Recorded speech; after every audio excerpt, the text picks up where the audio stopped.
अस्सलाम वालेकुम जी नाज़रीन, मैं हूं हकीम मोहम्मद बासित और आज हम बात करेंगे ज़ोफ़े जिगर के बारे में, यानी कि जिगर का कमज़ोर हो जाना, जिगर का सही काम ना करना। ऐसे पेशेंट जो होते हैं वो अमूमन तौर पर दाईं साइड पे पसलियों के नीचे इस जगह पे पेन महसूस करते हैं, यानी कि दर्द महसूस करते हैं। जो उनका जिगर है वो प्रॉपर काम नहीं करता। एचबी लेवल जो उनका है वो बहुत कम हो जाता है, खून की कमी हो जाती है, भूख बिल्कुल ख़त्म हो जाती है, पेशेंट जो है वो दुबला-पतला कमज़ोर हो जाता है।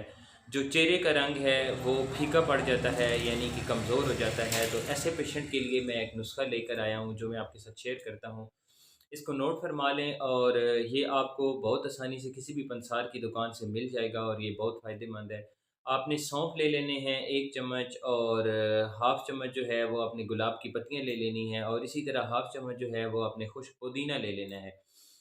सुबह और शाम आपने इसका कहवा बनाना है, 1 गिलास आपने इसका पानी में डालना है, इसको सही अच्छी तरह बॉयल कर कर लेना है। जब वो गिलास हाफ़ रह जाए तो आपने उसमें हस्बे ज़रूरत शुगर मिला लेनी है। आप चाहें तो उसमें शक्कर मिला लें, आप चाहें तो उसमें चीनी भी मिला सकते हैं। ये आप सुबह-शाम कहवा 1 महीना लगातार इस्तेमाल करें। इंशाअल्लाह जिगर के जितने भी मसले मसाइल हैं वो आपके बिल्कुल ठीक हो जाएँगे और इससे इंशाअल्लाह आपको बहुत ज़्यादा फ़ायदा होगा। अस्सलाम वालेकुम।